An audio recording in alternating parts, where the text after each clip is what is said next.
Alexandra Levine welcomes you to the Alexandra Levine Live Podcast.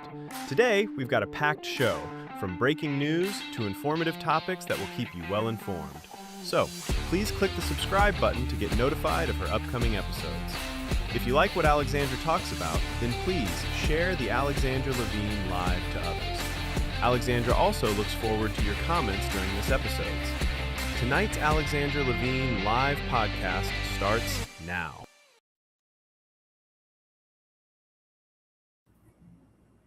Well, hello, everyone. Hello. This is Alexandra Levine live with the America's Pulse Network. You are all in tonight with me, Alexandra Levine. Yes, shalom, everyone. Shalom. Thank you to my wonderful, loyal friend, Don Willinger, my man of the tribe in Texas. Thank you so much for following us and many, many others all over the country and the world. We have some major breaking news for you, as we always do, coming from the White House and beyond. Let's put up the first slide. So this is from @RealDonaldTrump. So this is actually a very interesting story that happened. There was a young lifeguard. He was watching this young kid at the far, far ends of the ocean, and he was drowning. And this 16-year-old lifeguard who just saw him from across the ocean because he was in the sand. He said, "Oh my God, this kid is like drowning. We got to go and try to save him." And he ended up saving him at the very end. So President Trump and his son are actually going to be honoring this young man, the 16-year-old. It says, "We're going to bring this heroic young man and his family into the White House with perhaps the boy he saved to give him a high civilian award. Very brave. He deserves it. President Donald J. Trump." And then his son, Eric Trump, wrote, "Give this 16-year-old lifeguard the highest civilian honor. This is truly the best of America. Well done." And I applaud anybody who has children that are lifeguards. It is a very scary business because they're putting their life on the line. But also to the person who almost drowned, I mean, thank God that they're still alive to tell the story. I remember at the age of 5, I fell into the deep end of my pool, and thank God I was like learning how to swim, and I was able to swim myself up to the surface. But my mother was there, and she literally jumped into the pool with full clothes on to try to get me. And it's a very scary moment for anybody. So we applaud the 16-year-old lifeguard for doing a very, what we say in Hebrew, a mitzvah, a good deed. And he will be awarded the highest civilian award at the White House by the President of the United States. Let's go to the second slide.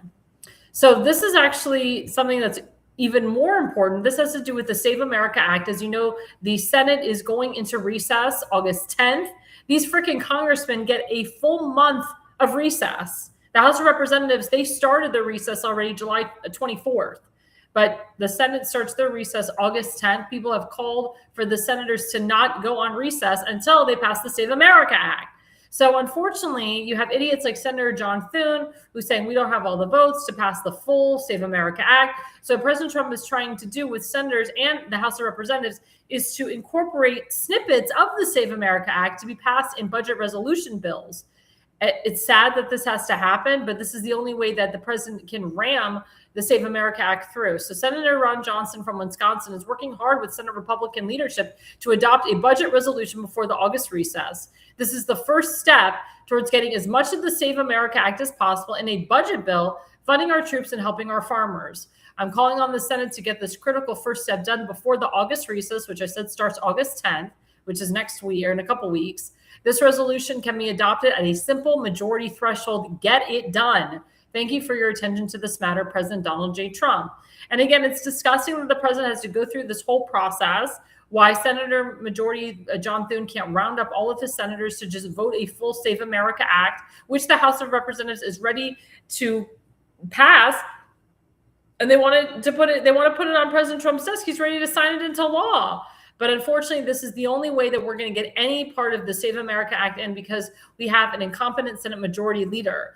I remind my audience that it only takes 5 Senate Republicans to call to remove Senate Majority Leader John Thune and to have a, quote, vote for a new Senate Majority Leader. I think the reason why they haven't done it is they don't have the votes, which is pretty sad.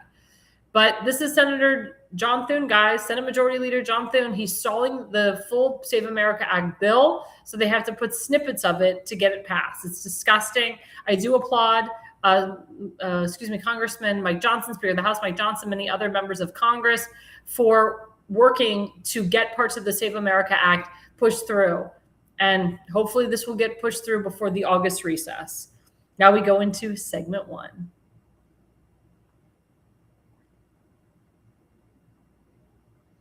So segment 1, I'm going to talk a little bit about this. So as you know, Dr. Fauci, he went up to Capitol Hill yesterday. He spoke in front of the Senate Judiciary Committee. And of course, the idiot said that, Senator Rand Paul is doing this on purpose to hurt me, to hurt my reputation. He's defaming me. He wants to catch me in perjury. He's obsessed with me. I have gone through this hearing after that hearing, congressional hearings, other hearings. I've answered every question alive about gain of function and so forth, and about COVID. And as my instruction by my dozen lawyers, more than a dozen lawyers that were there yesterday, I am going to plead the fifth and not answer any questions. Now, this guy was, quote, pardoned. Remember, we had something called the auto pen. They pardoned him. And then we found out that the pardon was in 2014, which was when Obama was in power. So they pardoned the guy. But why would they pardon him when he wasn't convicted of a crime? Did they pardon him in case he was convicted of a crime? It's like a would they say an Alfred plea deal, so to speak? You plead guilty, but you don't fully plead guilty. It's ridiculous. So basically what the pardon is saying is that you were found guilty and that you need to be pardoned. But Mr. Fauci, Dr. Fauci, hasn't ever gone to jail, even though he should go to jail. So why was there a pardon given out in 2014? Why did Joe Biden, or quote, the auto pen, give him a pardon before he left office? It's crazy. And the president has the power, President has the power to reverse the pardon. But because he is pardoned under the Constitution, he now has to, he was subpoenaed by Congress to answer questions. Apparently his lawyers don't understand the Constitution, and Dr. Fauci doesn't either. He's pardoned from, quote, the crime. Therefore, he can talk about the, quote, crime that he committed, which we all know he committed massive crimes. I mean, he literally did everything he could to kill innocent Americans to get rich, just like Senator Josh Hawley from Missouri said yesterday. And Senator Bernie Moreno from Ohio used some choice words against him, said, what the F do you think you were doing? And even said, look at the attorney that you have. This is the attorney for Bob Menendez. We know what happened with Bob Menendez. He said, if you have to get Bob Menendez's attorney, you must be in deep SHIT. But, I said on Facebook, and I actually got 1.3 thousand views on Facebook from this post. I said, arrest Dr. Fauci, stop with the dog and pony show. I mean, the Republicans, they just kept coming after him. They were trying to break him so that he would open up his silence and answer a question.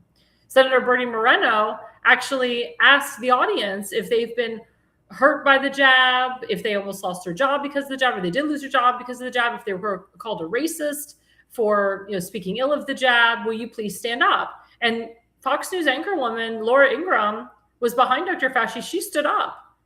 And Bernie Moreno said, Dr. Fauci, can you turn around your seat? This is not a question. Can you turn around your seat and look at the people's lives that you affected? And he wouldn't even do that. And Bernie Moreno said, to his lawyers, I'm not asking him to answer a question, just to turn around in his seat and acknowledge the people's lives that he affected. And he wouldn't even do that. Dr. Fauci needs to be in jail. Dr. Fauci should not have left Capitol Hill with his head held up high. And then there's a picture of him hours later walking and jogging with his wife on the phone, frantic and freaking out. And actually, if you watch the video of Dr. Fauci giving his, quote, statement, his hands were shaking because he was nervous. And everyone's like, doesn't that look like a guilty man? He knows he's guilty. He knows he screwed up. He knows that he went against the will of the people. And that also he was actually coercing a lot of hospitals and private facilities to push the COVID-19 vaccine, as well as remdesivir, which was hardly tested. It was like a brand new drug, which actually affects your kidneys and your lungs. He pushed Biden's team, I should say, to get rid of the monoclonal antibody treatment Regeneron, which is an antibody, which actually saves lives. And also, he refused to give prescriptions, or he wouldn't allow other doctors to give prescriptions of ivermectin, hydroxychloroquine, which has been proven to cure things such as malaria, parasital sicknesses and flu, etc. I can tell you I had the opportunity to obtain ivermectin in 2020. I took it 2 years prophylactically before I got a bad case of COVID in 2022 for a month, but I didn't end up in a hospital. And I continued to take ivermectin, hydroxychloroquine as I had COVID. I had like the cough from hell, but I got through it. I got over it. And it was very hard for me to get the monoclonal antibody treatment. I was in Texas at the time. It was very hard to get it. And if I hadn't gotten it, I think I probably would have been dead. True story. I know I've talked about this a lot, but this is an important story. My grandfather was a World War II veteran. He served in the Philippines from the transition from the Air Corps to the Air Force in Manila for 5 years, working on B-52s, F-35s, which you see today.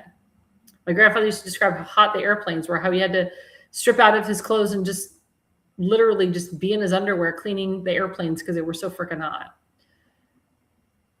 But my grandfather was a very healthy man. He had a quadruple bypass at the age of 74. He had hernia surgery at the age of 76. But other than that, he was a pretty healthy guy. Never got pneumonia, never had anything bad. Didn't have kidney issues, didn't have heart issues, none of that. Was born very healthy.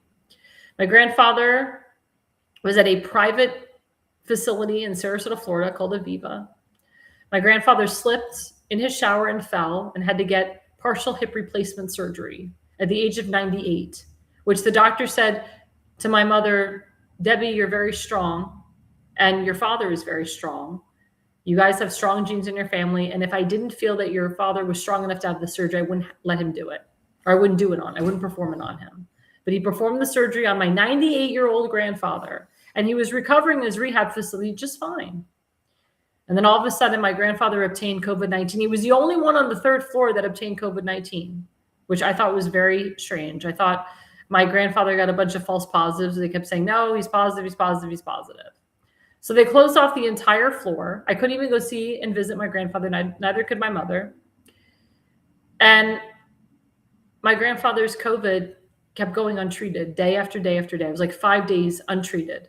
They said that my grandfather should take Mucinex and Robitussin. Well, the problem is because the COVID got untreated, it went into his lungs and he obtained pneumonia. Day 7, my grandfather still didn't have an antibiotic in his system.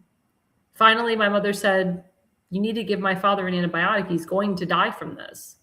They did. Of course, it wasn't a strong antibiotic. It was amoxicillin, which wasn't strong enough. He should have been on doxycycline.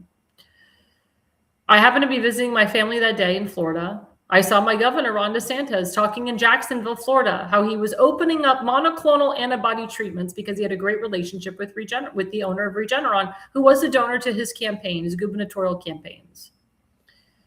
And I said to my mom, this is what we need for Grandpa. We need to get him this treatment. This will save his life. Now, at the time, you only had between the first day and the 10th day of testing positive for COVID to be able to get the antibody treatment Regeneron.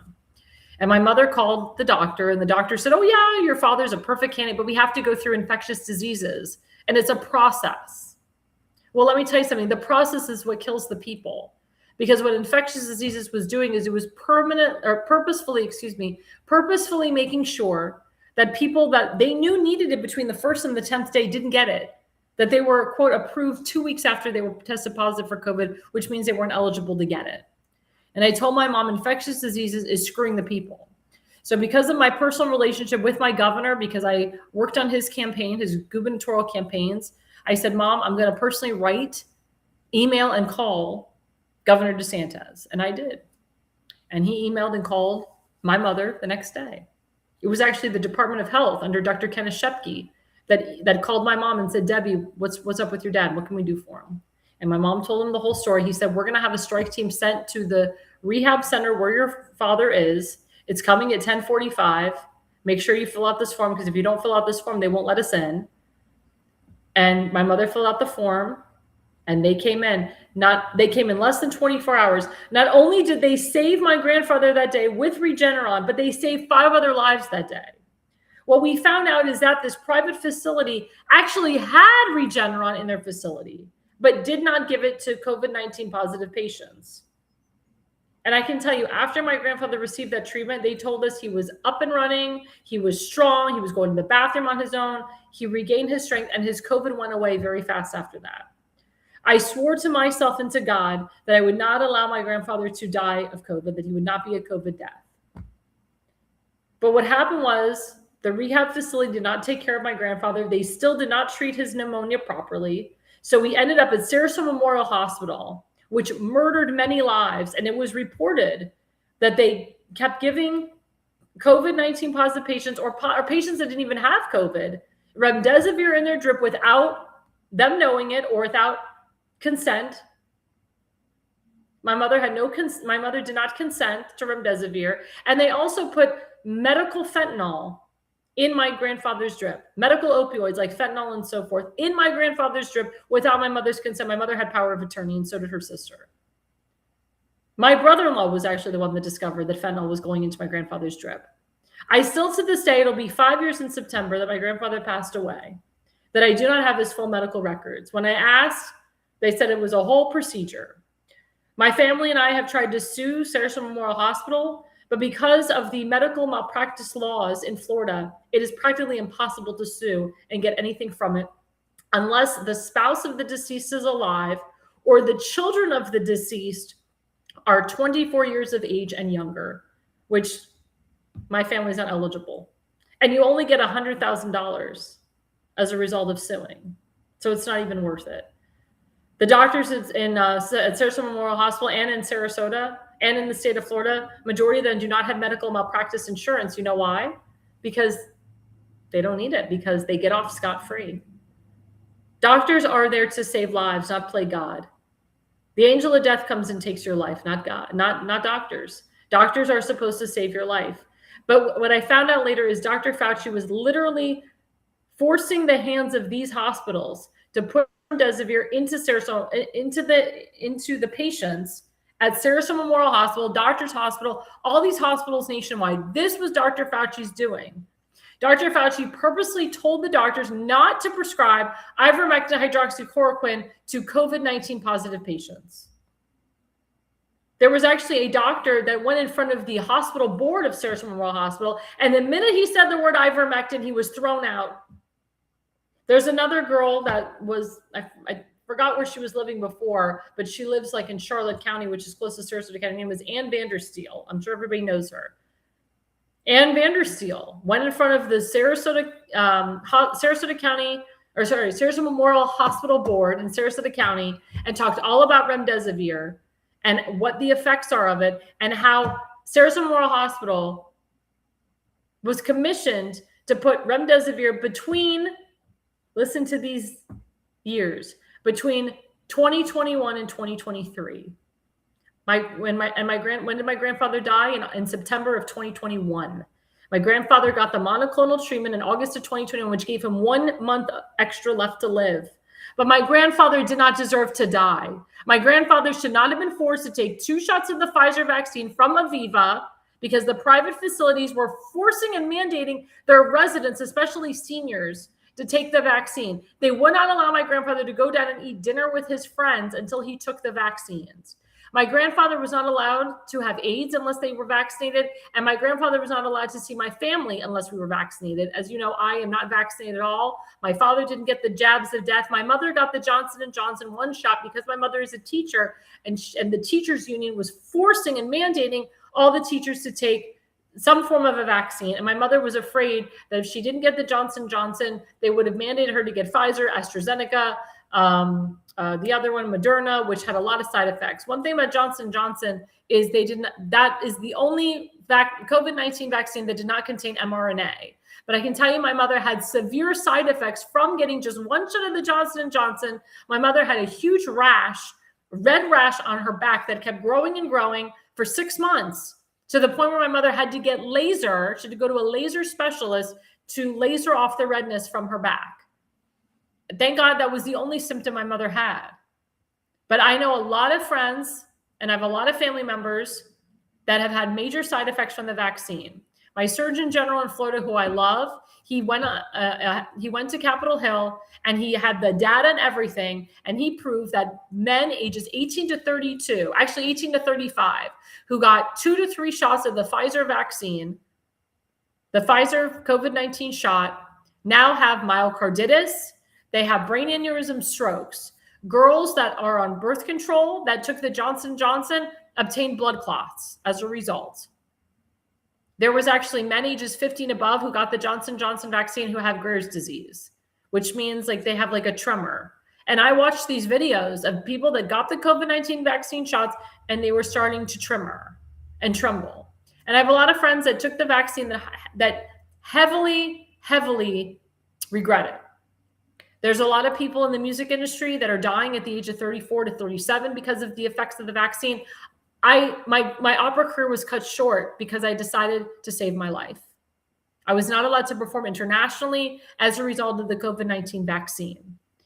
They told me in order for me to perform internationally, I had to either get all the jabs or get a PCR test every week, which of course, a lot of those were false positives. And that's putting EU sterile up your nose, which also caused a lot of brain trauma as well, and a lot of infection. It was disgusting what Dr. Fauci and Biden did to this country. President Trump tried to control this virus. He tried to do everything he could. He did trust the advice of doctors and scientists, but he saw Dr. Fauci's game. He knew about Bill Gates and Dr. Fauci working with Bill Gates to try to find cures for HIV and AIDS. Do we still have a cure to this day for HIV and AIDS? I don't think so. But President Trump did Operation Warp Speed to get these vaccines out to originally help people ages 65 and above and people with pre-existing conditions. The vaccines were not created for pregnant women or people that were healthy or teenagers or newborns or pregnant women. That was something that Biden, or I should say Barack Hussein Obama and George Soros pushed through. And when President Trump saw that all Dr. Fauci wanted to do was close the entire country down forever, that's when he said, screw this, we're reopening. And he reopened pretty much our country 2 to 3 months after he locked us down.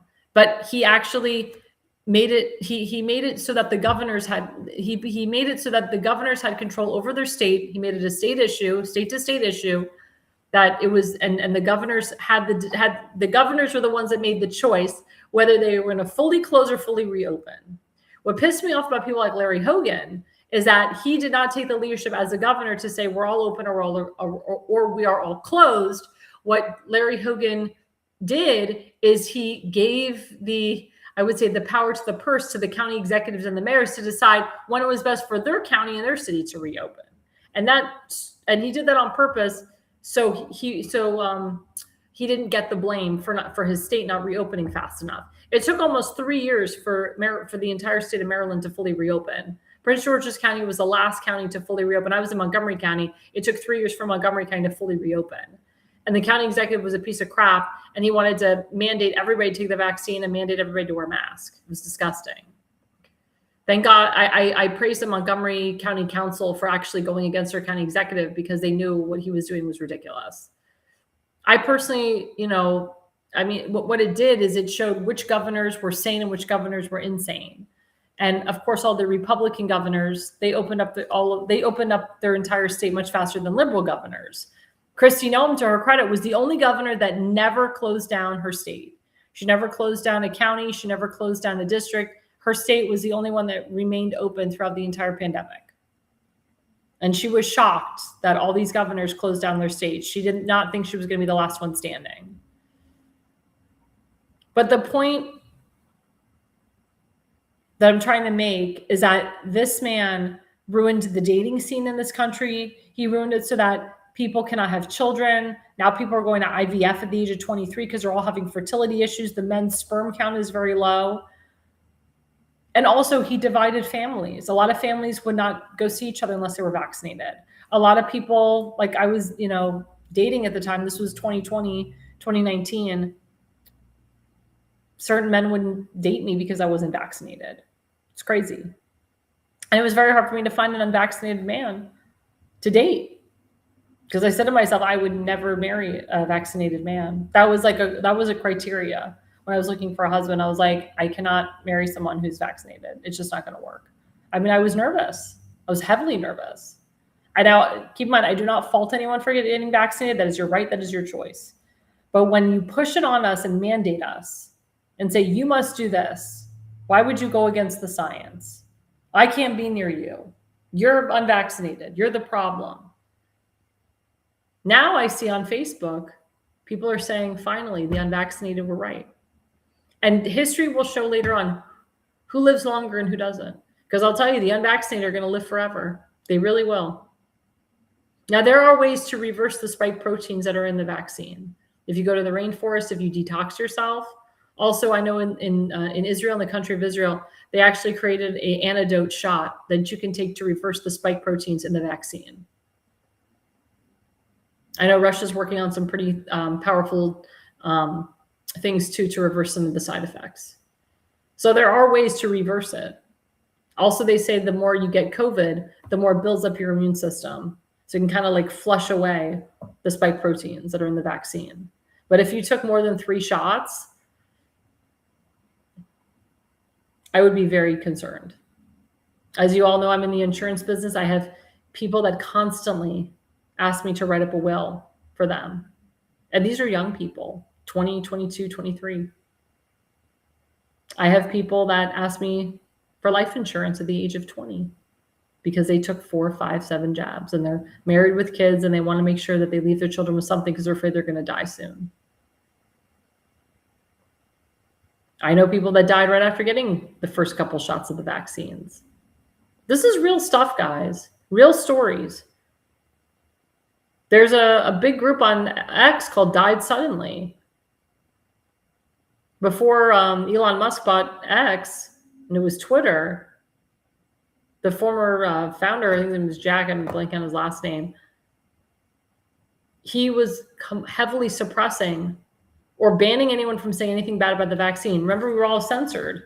We were all called racist, Islamophobic, xenophobics. And actually, it came to the point where the federal government would come to your door to see if you were vaccinated or not. And if you weren't, they would literally put you on the ground in some countries and jab the vaccine in your arm. Also, people that were getting the flu shot, they found out that the COVID-19 vaccine was inside the flu shot. Then there was reports that there was remnants of AIDS and HIV in the COVID-19 vaccine shots.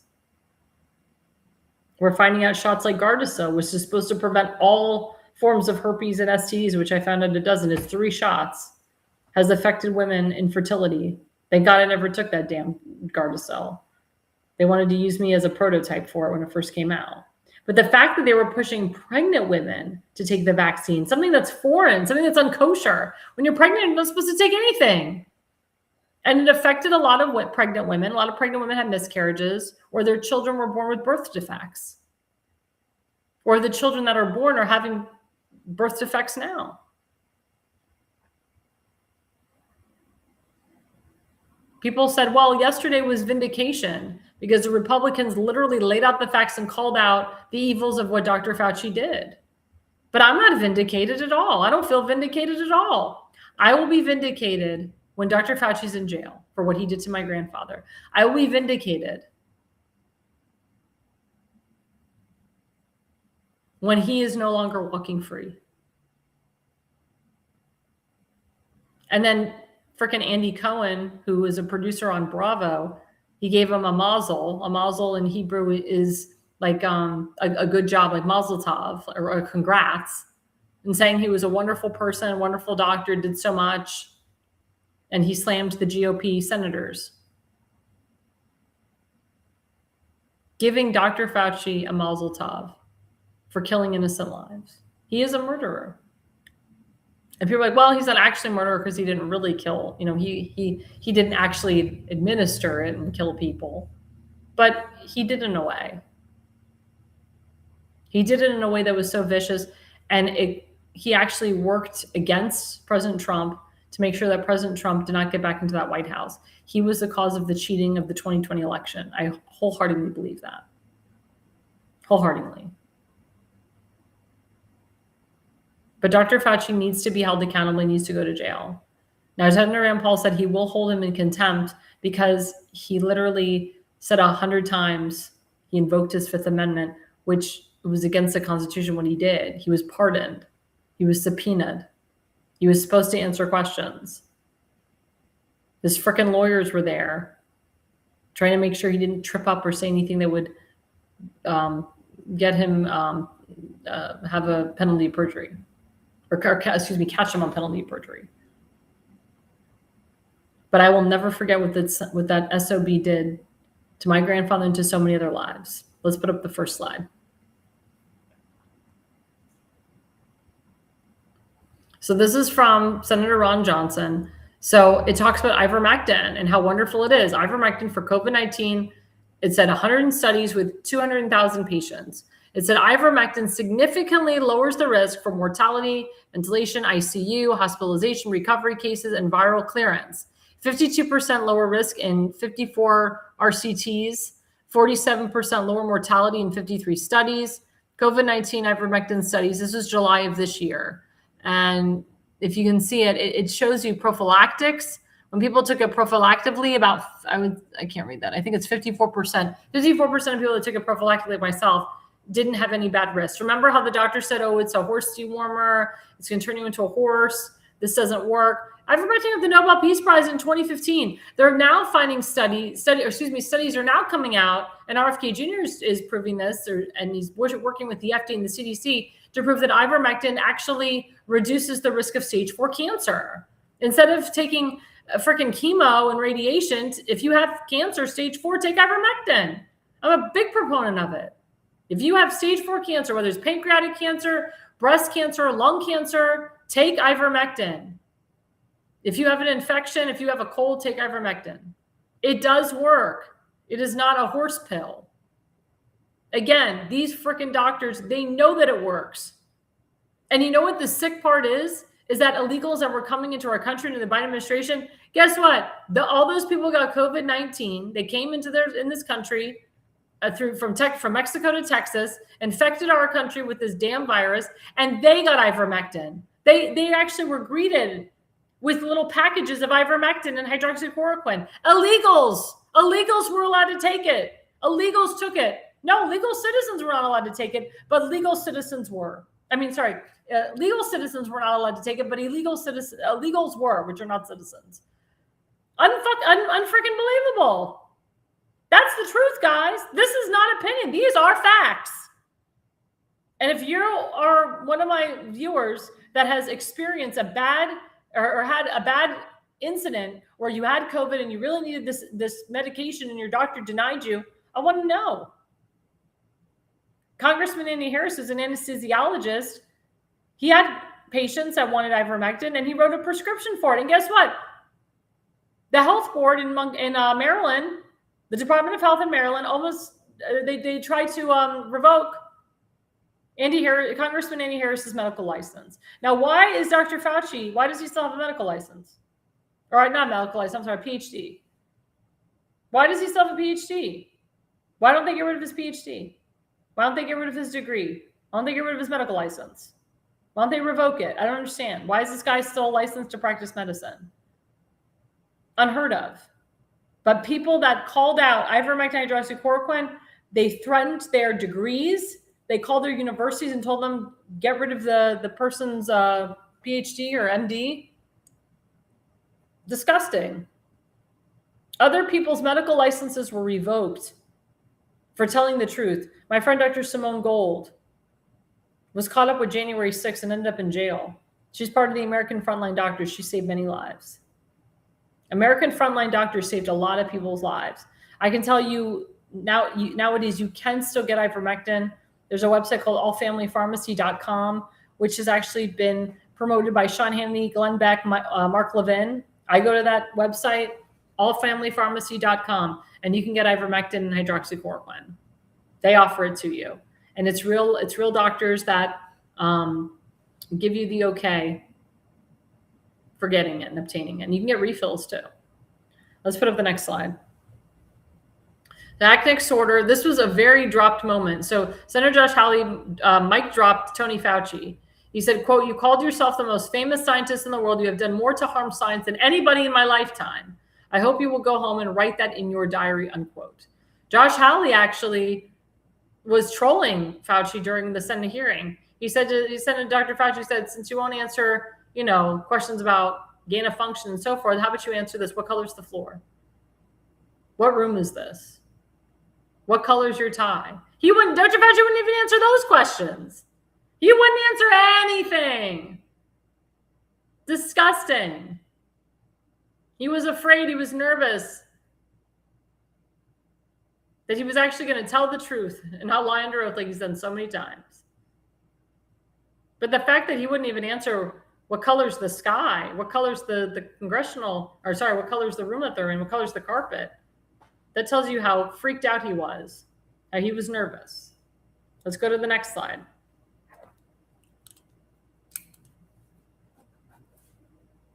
At Bill Brindley, Dr. Fauci just fumed that Rand Paul released his private diary entries because they're, quote, embarrassing and could contribute to his prosecution. Fauci looks panicked. And this is what Fauci said in his statement. Look, Attorney Laura Ingraham was right behind him. He said, quote, "Given Senator Paul's obvious obsession with calling for my prosecution, his repeated slanderous comments about me, and recently his publicly releasing my unredacted personal diary aimed at embarrassing and intimidating me, the only conclusion I can reach is that the sole reason he is calling me before the committee is to get me to say something, anything, that could vindicate his repeated public pledges that I end up, in his words, quote, behind bars, unquote." So it sounds like Dr. Fauci's panicking here.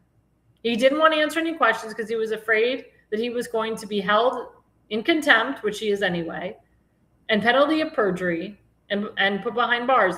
Dr. Fauci should not have left the Senate yesterday. He should have been put behind bars. Again, the fact that he's walking free makes me sick. My question to my audience is anything going to happen to this guy? Is he going to end up in jail? Or is it just going to be Senate hearing after Senate hearing after Senate hearing? Honestly, I don't think this will be I don't think there'll be a continuation of the Senate hearings. If I was the Senate, I would just stop subpoenaing these people. Stop subpoenaing these murderers, these criminals. It does nothing. It's a dog and pony show. My friend Nuna has said this many times. Do the action. Don't put them on display and give them attention. Don't give them likes and clicks. Just arrest their asses. Arrest them at 3 o'clock in the morning, 2 o'clock in the morning. Federal government needs to go in there and clean house and put these people behind bars. We have seen nobody behind bars that have hurt our country and that tried to hurt Donald Trump. The American people are impatient and we are waiting to see action. Let's put up the next slide. So President Trump wrote this on his Truth Social the other day. He said, "Many more people died of COVID under the Biden administration than under the Trump administration." I said this earlier. Quote, "Operation Warp Speed was a spectacular success. In fact, many say one of the most successful things ever done by an American president because it was so fast. I overrode Fauci on this. His ideas were crazy.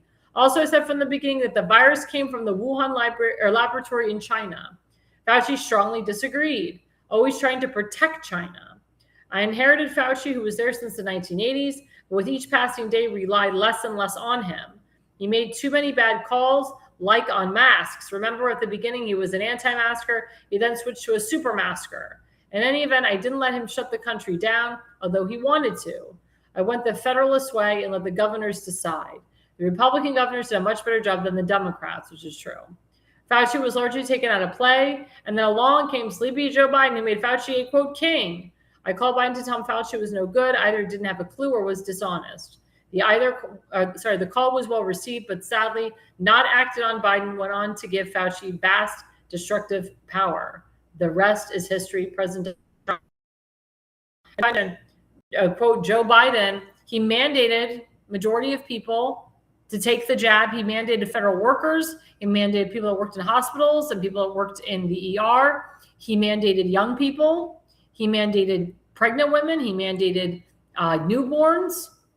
I mean, it got to the point where you couldn't go to school unless you were COVID-19 vaccinated. You couldn't get on an airplane. It almost got to the point where they were going to mandate people you couldn't get on an airplane unless you were vaccinated. They mandated us to wear masks on airplanes. Remember that crap? federal law. I have to wear a mask on an airplane. Did it work? No. It got to the point where they were going to fully mandate everybody. It was disgusting. And then people were like myself, got a religious exemption, and people got medical exemptions. And guess what? They wouldn't count them. They wouldn't accept them. In the state of West Virginia now, the Department of Health under a Republican governor is telling everyone that we don't care if you have a medical or religious exemption, we won't accept it. You must be fully vaccinated to start school. This is the Department of Health overriding the governor who wrote it into executive order stating that we're not going to have kids mandated to take vaccines to come to school. Again, some people are allergic to certain things. In the Jewish religion, it's considered unkosher to put a foreign object in your body because it's not kosher. You don't know where it's coming from. It's really disgusting that this is happening in our country and that it happened in our country. But now things are more open. Now we're not mandated to take the jabs. But God forbid, if a Democrat gets into power, we want to make sure this never happens again. And let's put up the last slide. So this is very interesting, which I love. RFK Jr. says Fauci blocked ivermectin hydroxychloroquine because admitting they worked would have made COVID vaccine emergency authorization illegal. Look at that. Remember about the COVID vaccine emergency authorization? Remember that crap? Because Fauci blocked the two main things that helped.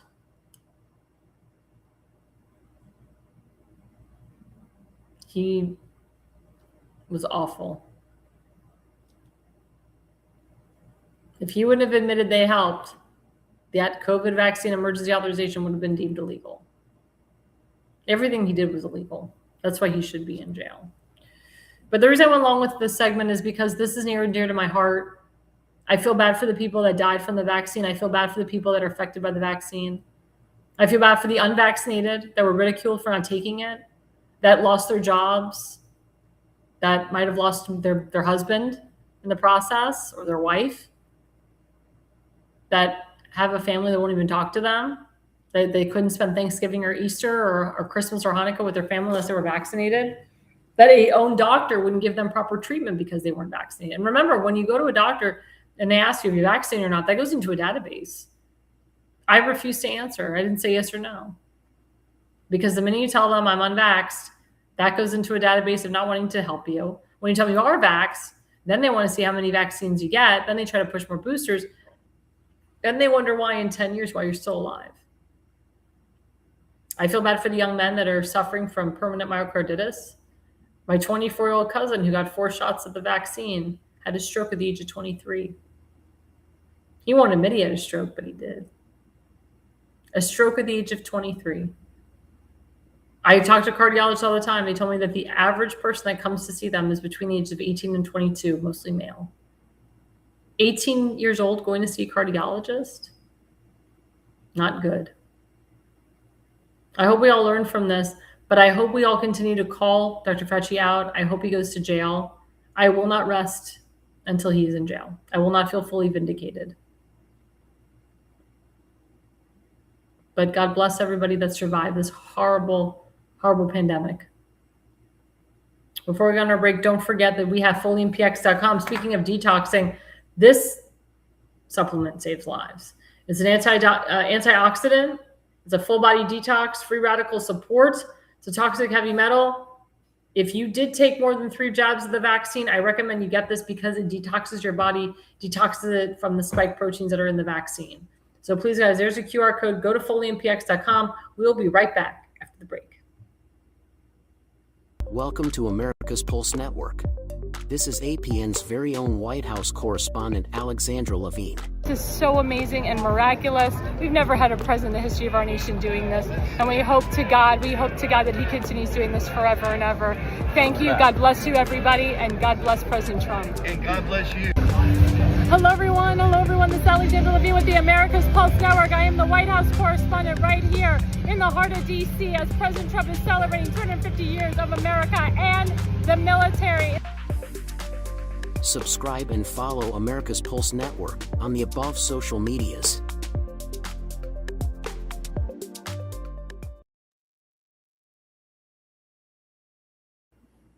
Well, thanks for sticking with us, guys. I'm Alexandra Levine, live with the America's Pulse Network. We are currently live on about 15 different channels, including Rumble, True Social, TikTok, Substack, Parler, YouTube, X, you name it, we're on Facebook. Please go on our website, americaspulsenetwork.com. You'll watch me live. If you're interested in being a podcaster, please fill out the application. We are taking applications now, especially going into the fall, where it's going to get a lot of news and we're in election mode. And this is the time to be alive. This is the time to be a podcaster. If you're interested in sponsoring my show or the Pulse or the entire network, or maybe 2 shows at once, please go to americaspulsenetwork.com. You can fill out the sponsorship form, and it's a whole process, but we would love to have you as a sponsor, and we would love to have you as a podcaster and be part of our team. I also would like to thank our viewers right now, my friend Donna Willinger, who's been commenting all night, and others. I have a lot of friends that do watch our show that don't comment from all over the country and the world. Thank you guys so much. We really appreciate it. We wouldn't be here without you. So I really appreciate our viewers. Don't forget to like and subscribe. The more you subscribe, the more we can be on. So thank you so much. Now we're going into segment 2, paying respects. Let's put up the first slide. So when I say paying respects, so of course, as you know, Senator Lindsey Graham, he had a memorial service in the Rotunda in DC, and he was just recently buried in his hometown of South Carolina. But who came to pay the respects? The first one was this guy, President Zelensky. As you know, Zelensky actually was the one that saw Senator Graham 2 days before he died. Actually, Senator Graham had just come back from Ukraine. As you know, one of the biggest things that Senator Graham was trying to do was bring the peace between Ukraine and Russia. He hated Russia, but he wanted to bring peace to that region. He wanted us to stop that war, and he wanted to work with Zelensky as much as possible. And of course, he went to see Zelensky, and unfortunately, he died like 2 days after that trip, or day after that trip. So President Trump wrote, "Great honor to meet with President Zelensky of Ukraine. Many things were discussed. The meeting went very well. President Donald John Trump." And it's interesting because Zelensky actually had an interview with Laura Loomer recently, and she talked about that fatal moment where he came to the Oval Office and there was some tumult. There was like a brouhaha between him, J.D. Vance, and Trump. And of course, everybody commented on the fact that Zelensky didn't wear a suit. And Zelensky said, we've evolved from then. We've evolved. Like, we're not, we're grown men. At the end of the day, we shook hands, we forgave each other. And he actually admitted that he was wrong, that I'm trying to think of the word. First of all, he wasn't in a good position to talk the way that he talked. He just sat there and listened. I agree with President Trump there. He didn't have the cards, but also he was very mature that day too. And now to see his maturity kind of come out a little bit, like each day, Zelensky's becoming more mature. Now he can sit down with President Trump and have a civil conversation with him. But it takes a man like Trump to call him out. And I've had to call people out that think they're up here and they're really not. And sometimes you have to take a guy down a couple notches and take them back to reality to realize you're not as up here as you think. A lot of people, I have to give this advice: take the ego down a little bit. I don't want to hear that you've been in business for 24 years. I don't want to hear that you are doing $1 million deals. I don't want to hear that you wrote all these books and that your name is in lights. Well, I've never heard of you. I don't want to hear you're a multimillionaire. To me, that is very arrogant. To me, half of it's BS, because you have to tell people how much you make and and what type of client you work with. That's usually BS. If you have to bloviate like that and be arrogant, you're usually a BS artist. But what Trump did is he took this bloviating, arrogant ass, and he actually took him down to the level that he's supposed to be, to the point where Zelensky was like, you know what, Trump, you're right. You know what, Laura Loomer, Trump was right. I was in over my head. I did talk out of my butt. I was too arrogant. Because Zelensky knows at the end of the day he needs Trump. All these leaders know at the end of the day they need Trump. And again,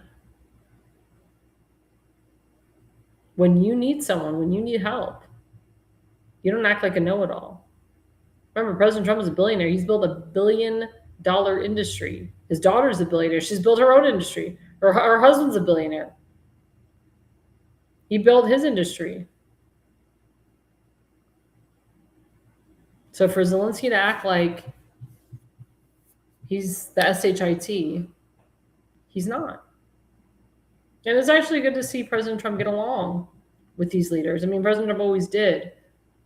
But to see Zelensky kiss his ass is such a beautiful thing. Such a beautiful thing. Let's put up the next slide. So this, of course, touched my heart because this is the 8th time that Prime Minister Netanyahu has visited the United States since President Trump's been president. It's historic. Netanyahu is, he's got the record for seeing President Trump the most since President Trump was reinaugurated.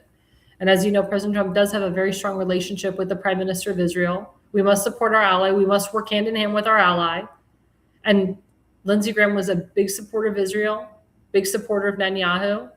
And Netanyahu, he came not only to talk about Iran, but also to pay respects to his friend. And President Trump, Prime Minister Bibi, let's put up the slide again because I didn't get a chance to read that. There you go, thanks. Prime Minister Bibi Netanyahu of Israel, along with myself and representatives, had a very good meeting.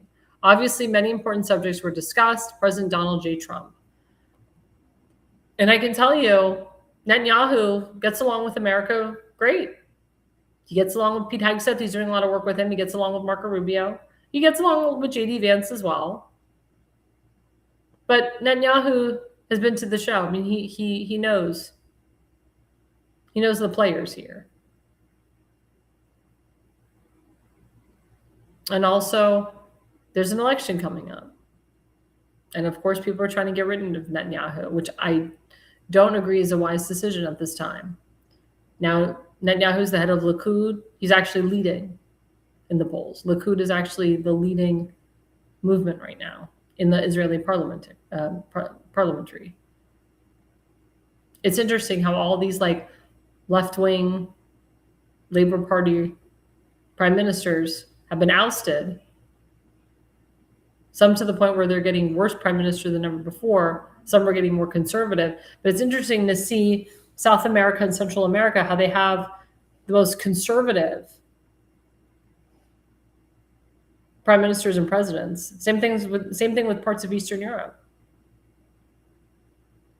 But you have China, North Korea, you have Spain, France, Belgium, a lot of these countries that have Canada, a lot of these countries that love the EU, work with the EU, pump money into the EU, and they're turning socialist. And they have terrorist attacks all the time because they allow illegal terrorists to come into their country and take over. And these people have money, so they don't want to get rid of them. It's disgusting. Disgusting.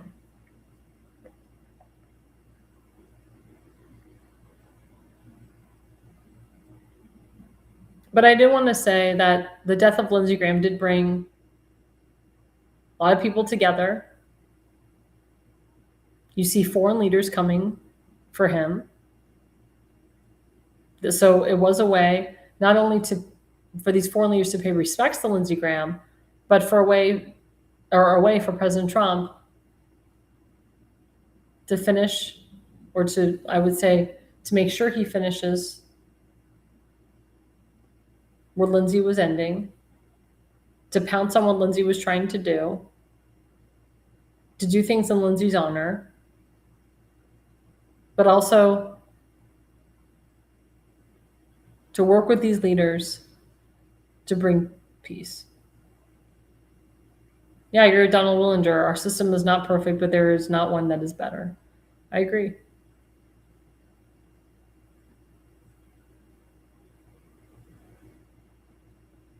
And as you know, Darlene Graham, Lindsey Graham's sister, she took on the role as interim senator, and she's actually running to take on her late brother's position permanently, which, in my opinion, I think is fabulous.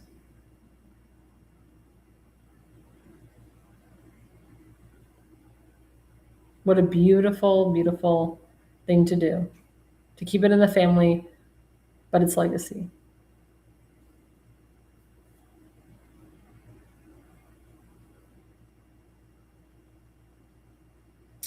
So before we go on our next break, don't forget we have our second sponsor, rncstore.com/ALL Richardson Nutritional Center.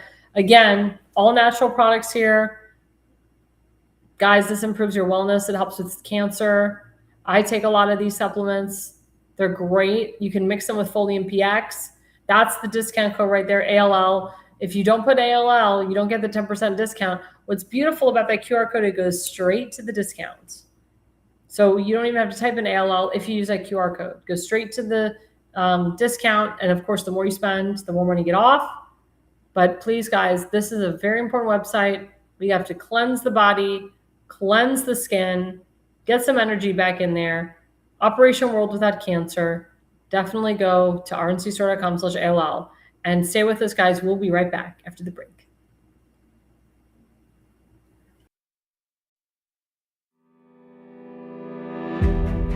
Hi, I'm Alexandra Levine. I'm a professional opera singer, actress, TV, and radio personality.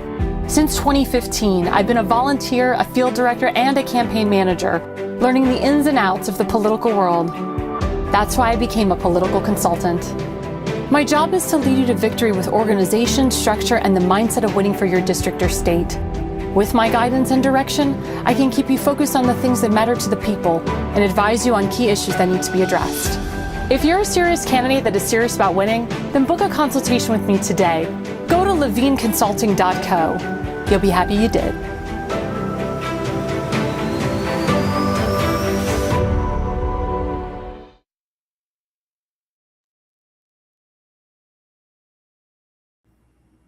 Well, hello, guys. It's me and Alexandra Levine live with the America's Pulse Network. Segment 3 is a very different segment. It's celebrity gossip.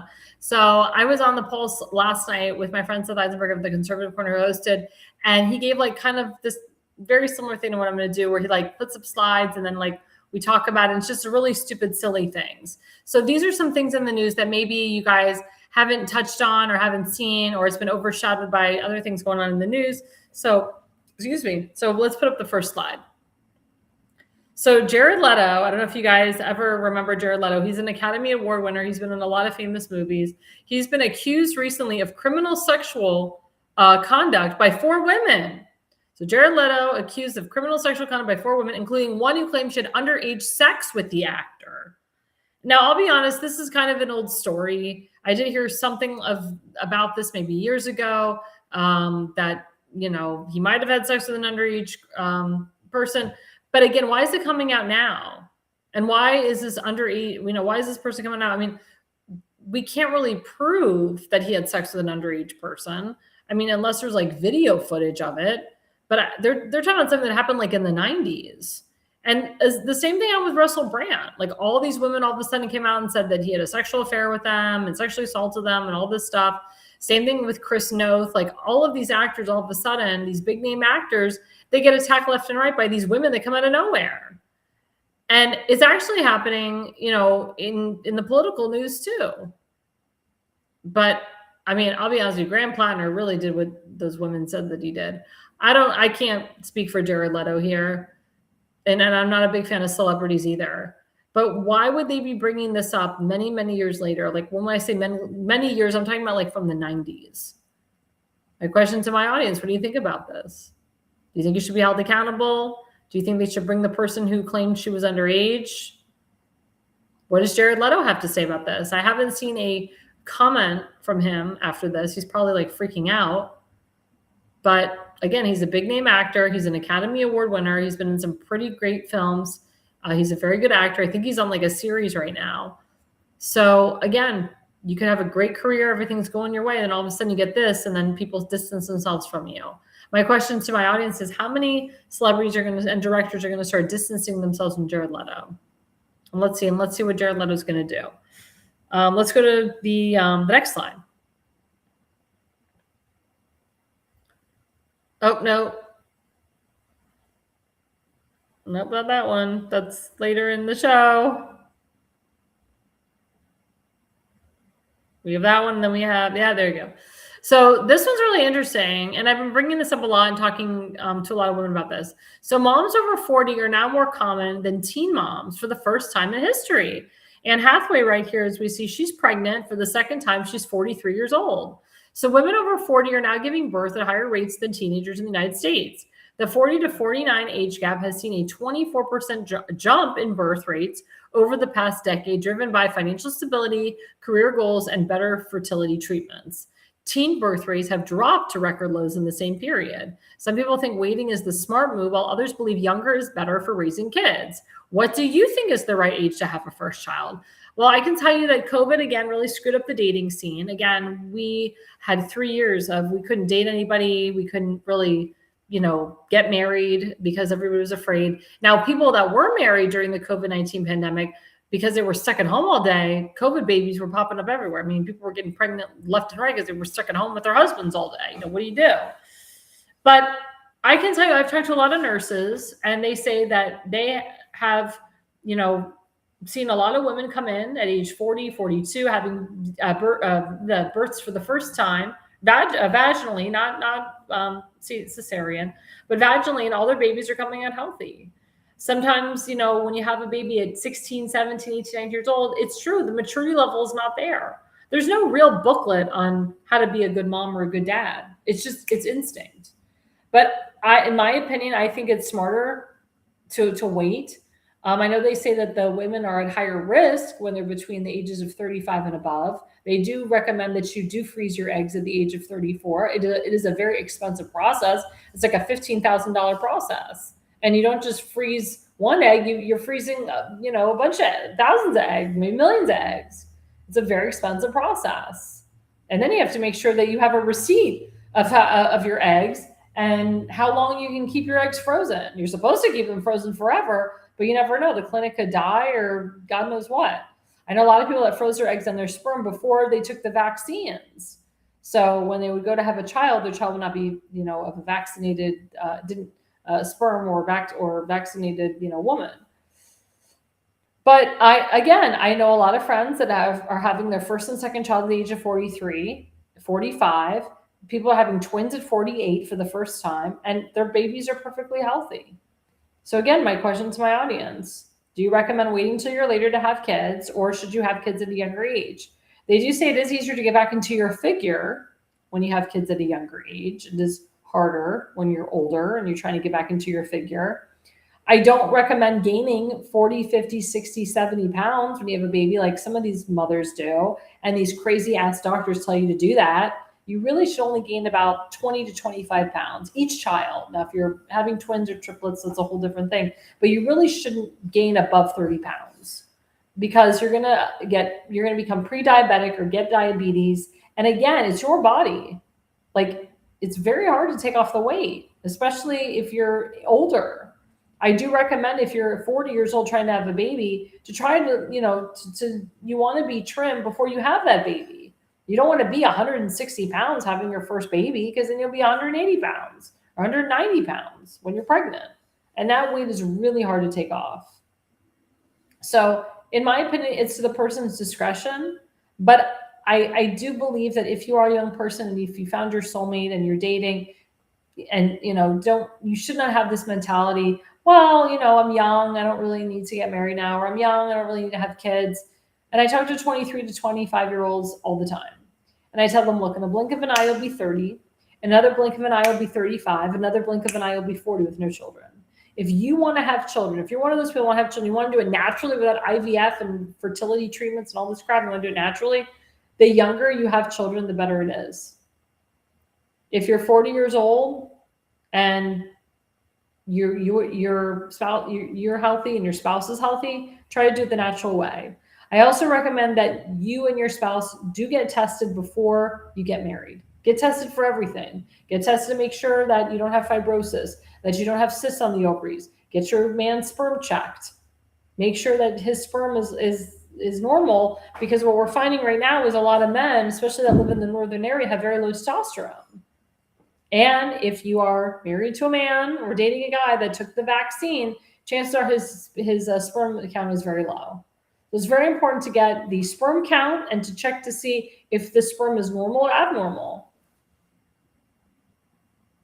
And there's many different ways now. I mean, the medical field is very advanced on how to have babies.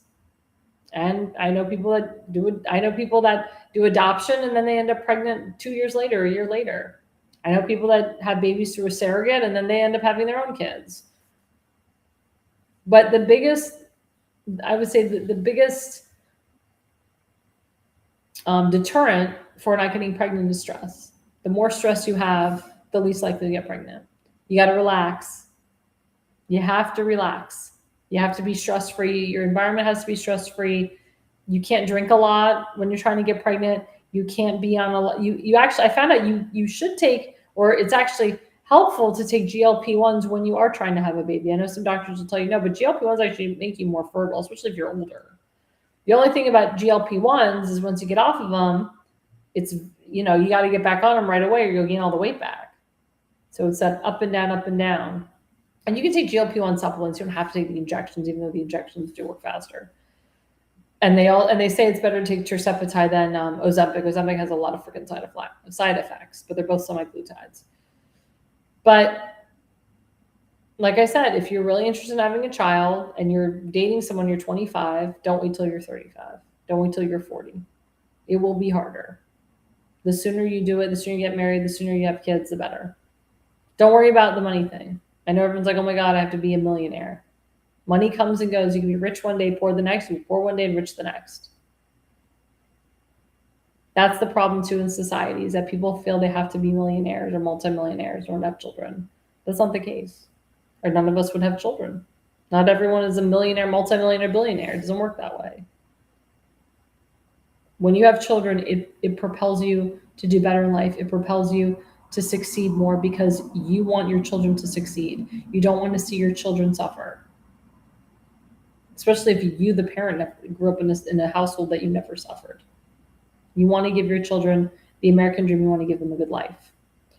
Another story that I didn't mention here is there's a woman, her name is Nats Loudon, Nats Loudon, what am I talking about? She's a Knots Landing, I can't remember my own writing, Knots Landing icon. So there was a show called Knots Landing, and she was an icon. She's an old woman named Donna Mills. She's 85 years old. She decides to open up her first OnlyFans account. As you know, the owner of OnlyFans, he I think he committed suicide. But I can't believe OnlyFans is still going on. I can't believe they allow an 85-year-old lady to go on there and strip naked or whatever she's going to do. But this actress, this Knots Landing icon, her name is Donna Mills, and she looks great for 85, by the way. I didn't have time to put the picture up, but she looks great. I mean, she's had work done, I can tell you. She's probably had her boobs done, who knows? But she is 85 years old, and she decided to have her own OnlyFans account. I have friends that call it OnlyFarts. I do have a friend of mine who's on OnlyFans, and she does very well financially. A lot of people go on OnlyFans, and they do very well financially. But my question to you is, at 85 years old, should you be on OnlyFans? Like maybe as a side gig, but there's people that do it for their livelihood. There's a lot of actors and actresses that got screwed because they decided to take the jab, like Drea Matteo, who was she played Adriana Lacerva on The Sopranos. She got an OnlyFans account and it paid off her mortgage and it paid off her car because she opted not to take the jabs. A lot of actors and actresses got screwed because they decided not to take the jabs.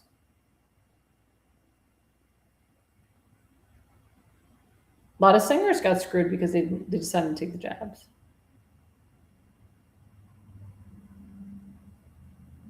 Also, another top story in the news, I don't even want to discuss it because it's horrible. So there's a congressman here in Ohio who I like a lot. His name is Max Miller. He's Jewish. Does a lot for the Jewish people. He's in a very conservative area. He's the incumbent. And I think there's like 2 or 3 people running against him. He was married to the U.S. Senator Bernie Moreno's eldest daughter. Her name is Emily Moreno. They got divorced recently. I think their divorce was finalized a year ago. They have a 2-year-old child together.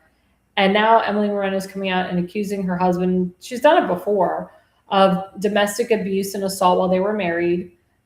She accused him of throwing hot water on her, assaulting their daughter, physically abusing her. And I'm like, why is this happening? Why are the Democrats stooping so low to rehash this and bring this up again? Now, I don't know if Emily Moreno personally came out with a recent statement about if she was abused from her husband or ex-husband. But I mean, if I was Bernie Moreno, I'd try to shut the crap down. We want to keep Max Miller in there. We don't want to give that seat up to the Democrats. We don't want him to lose his primary. If he is, I think he's being primaried now. But the alternative is awful. The alternative is really bad. Why are the Democrats throwing this at him? It's a terrible Democrat tactic. And if his ex-wife is a part of this, shame on her. You got your divorce. Maybe you felt you didn't get enough money from the divorce. I know you don't have full custody of your daughter. If that's something you're trying to obtain, and throwing this shade out will get you to obtain full custody of your daughter. I mean, that's what an appeals court is for. Why throw out your dirty laundry to the country, to the nation? Now, I don't know what happened behind closed doors. It sounds like they had a very bad fight, and Mr. Miller probably didn't control himself. Maybe he didn't mean to throw the hot water at her. Maybe he just meant to, like, sounds to me like there was a kettle on the stove, and the tea was going, it was ready to, it was boiling, and then he just took the tea from the stove and threw the water and accidentally hit her. I don't know, I wasn't there. But like I said, I've met Max Miller, very cordial man to me. I don't like it when people get divorced. Sad. Like the end of an era, end of something beautiful or special. Because like you think about like walking down the aisle and all the money that you spent for the wedding and the pictures and the wedding videos, and you can't share it because you're not married anymore. Hopefully Max Miller will find another woman if he so desires. And hopefully Emily Moreno will find a man that I guess she appreciates or supports more. But for this to be brought up, and the election's in November. I know, what am I talking about? Like, God, my brain, because I'm thinking Florida. He already won the primary. He is the Republican nominee. And he is the incumbent. So yeah, they're trying to throw the kitchen sink at him in November or for November, and it's disgusting. It's disgusting that they would throw this. Why are they trying to get rid of him? Why are they trying to get him out of Congress? Not a smart move. Not a smart move at all. So let's go to the next slide. There we go. So this has been circulating around. So I know both of these men very well. Congressman Brandon Gill is from Texas. He's a young guy. He's one of the youngest guys in Congress. I think he's like not even 30 years old, or maybe he is in his early 30s. He's married to Dinesh D'Souza's daughter. So he's Dinesh D'Souza, the famous filmmaker's son-in-law. And as you know, Dinesh D'Souza is great, conservative, kicks butt, loves Israel, supports the Jewish people. Brandon Gill is doing everything he can to get Congresswoman Ilhan Omar and all these damn Somalis out of our country. He doesn't believe that, she came here legally, and we all know she married her brother. Let's get all these Somalians out of our country. And he's up and coming. He is constantly on TV. He constantly fights for his constituents, the American people of Texas and beyond. And I totally support this ticket. I'm not a big fan of J.D. Vance as I am Marco Rubio. Marco Rubio is seasonal. He's been there. I know a lot of people think he's a rhino because he said he formed the Gang of Eight, or he was a part of the Gang of Eight. But I can tell you, Marco Rubio does not support amnesty for illegals. I can tell you that. But Marco Rubio is one of the most pro-Israel senators I've ever seen in my lifetime, and the most pro-Israel Secretary of State we've ever had. And when you want to be the president of the United States, you have to support our biggest ally, Israel. We can't have a J.D. Vance who flip-flops or supports the vision of the alt-right of our party. I'm sorry. But my question to my audience, Donald Willinger likes the idea, but to everyone else, do you support a Rubio-Gill 2028 ticket? Make America America again?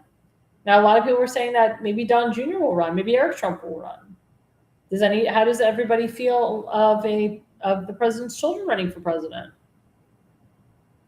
I know Don Jr. wants it real bad. I wouldn't be surprised if Barron Trump won. Not won. Well, yeah, won. but ran in 2044 and won. I think Barron Trump will have the last word out of everybody. I've always said that. Because of what happened to him. He was completely ridiculed and destroyed, or he has been, by the Democrats and the Iranian regime. They've threatened Barron's life so many times. But I think this would be a really good ticket. I like this. I like this circulating. I'm going to continue to circulate it. It's funny because I have a friend in Maryland, and his name is Brandon Gill, and he's Tim's friend actually, and we put up like memes with him next to Marco Rubio and so forth. And I always say, "Oh, we got Congressman Brandon Gill with us," and his name is really Brandon Gill. It's spelled the same way too. But it's hysterical that, you know, people are talking about the 2020 election. We're still not even done with these midterms. In my opinion, I would stop talking about 2028 and focus on 2026, because we, at this point, we don't even know if we're going to win the House of Representatives again. Because if the House of Representatives goes to Hakeem Jeffries, we're screwed. They'll impeach President Trump, and guess what? The Senate will probably vote to get rid of him too, because they, quote, don't have the votes to keep President Trump. And Senator Jonathan will do everything he can to get rid of Trump because he hates him, Biden. But he hates him. I'm telling you, he hates him. So let's go to the final slide of gossip news. So this is disgusting. So the Mexican president, Claudia, who's Jewish, by the way, announced that she formally recognizes Palestine as a state. This is a Jewish Mexican president. She's got Jews that live in Mexico, and she's formally recognizing Palestine as a state. Now, can people tell me where Palestine is on a map? Please show me, because I don't know. What's the capital of Palestine? According to Rashida Tlaib, we have Palestine. According to the Squad, we have Palestine. Palestinian people, they think they have a Palestine. But where the hell is it on a map? What's the capital?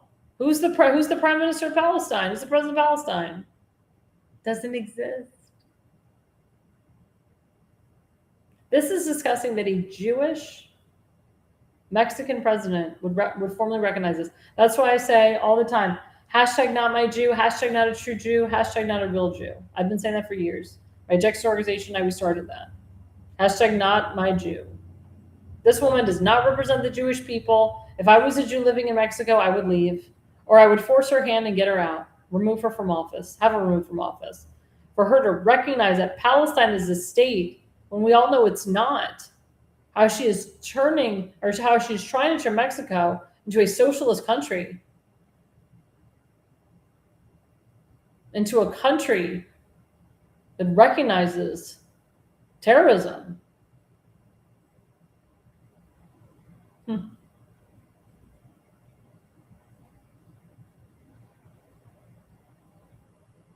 This is disgusting. Again, celebrity gossip like no other.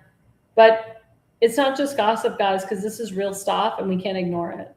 I bring it up because I know that a lot of this type of news has been thrown under the bus, and there's a reason for it.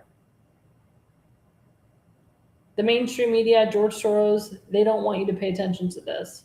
They don't want you to pay attention to the things I just mentioned earlier.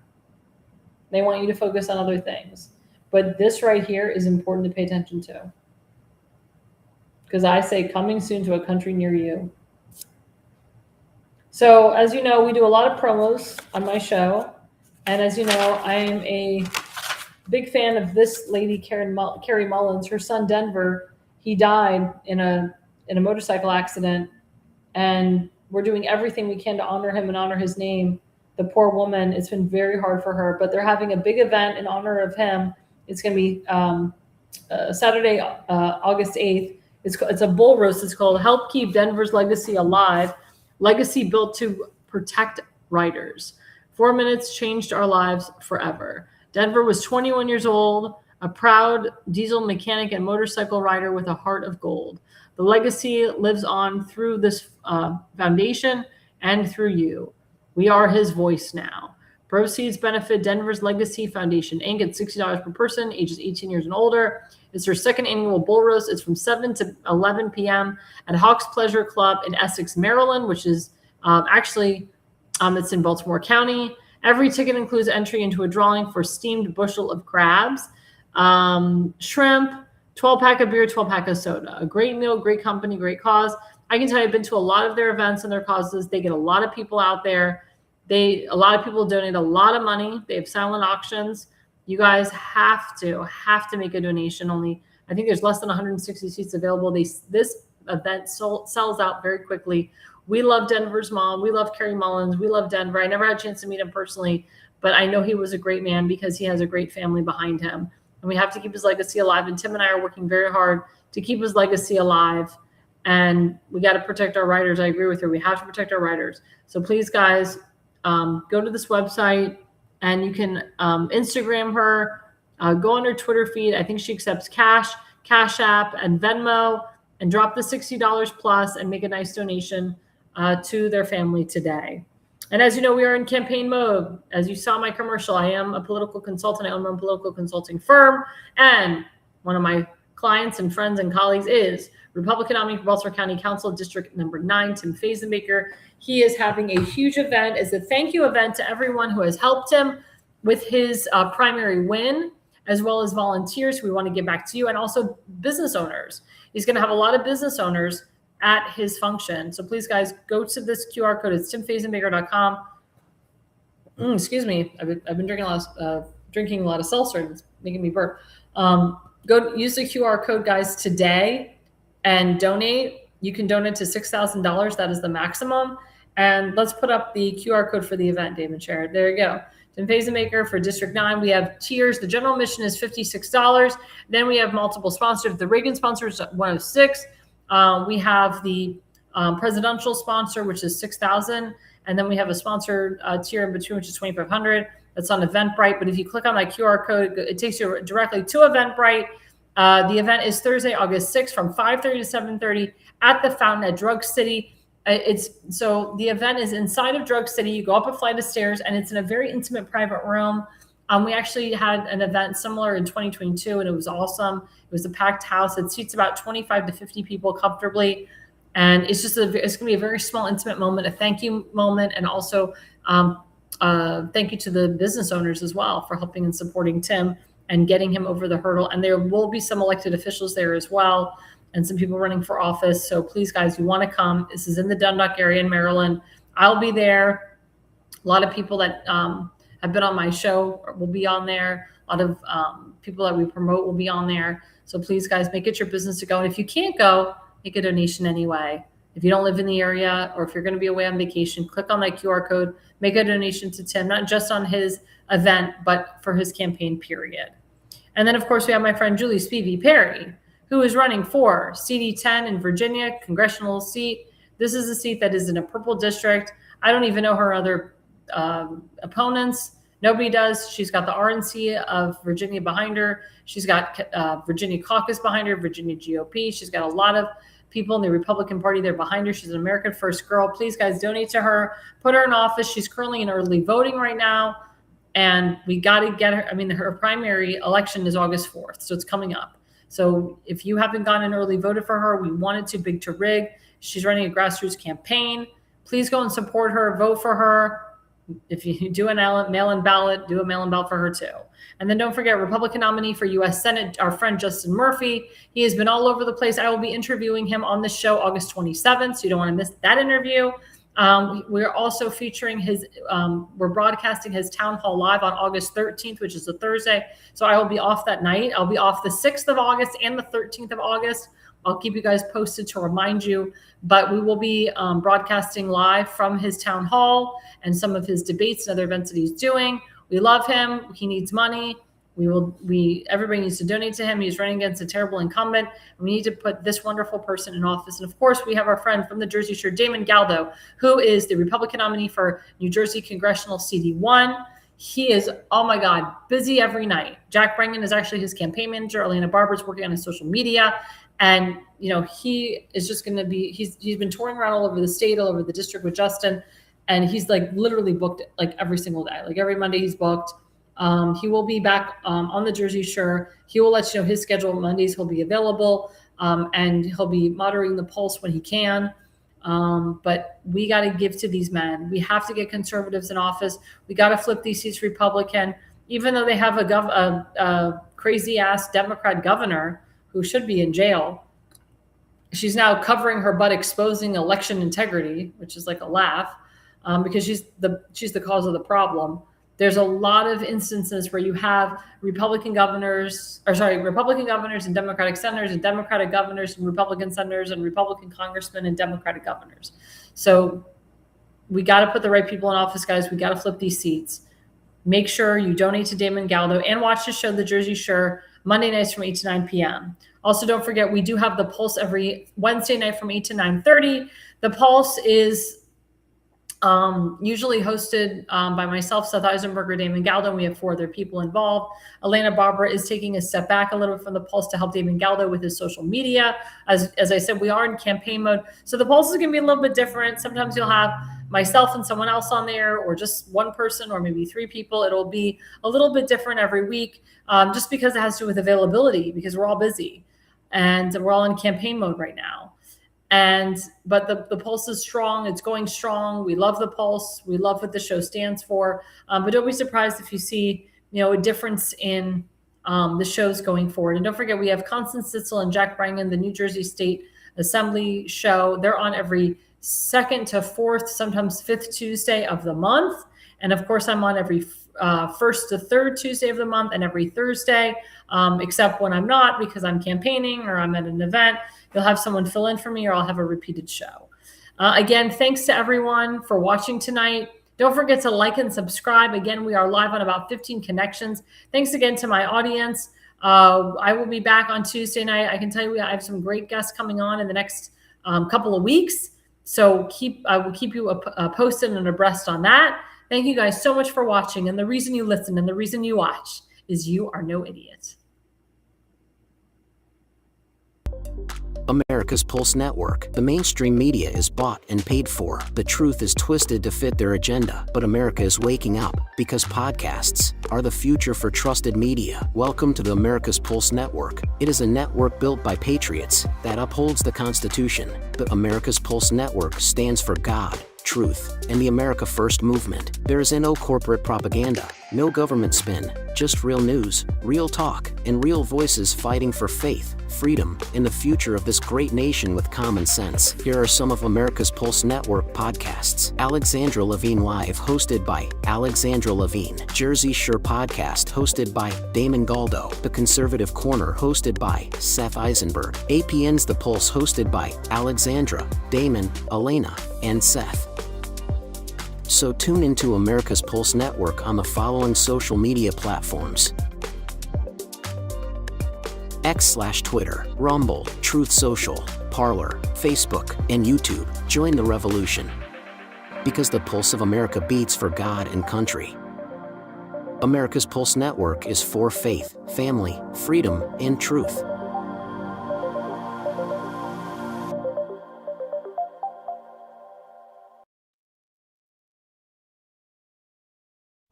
Alexandra, thanks you for watching tonight's Alexandra Levine Live podcast. See you at the next packed show, from breaking news to informative topics that will keep you informed. So please click the subscribe button to get notified for upcoming episodes. If you like what the Alexandra talked about, then share the Alexandra Levine Live podcast with others. Alexandra also looks forward to seeing you on the next upcoming episode.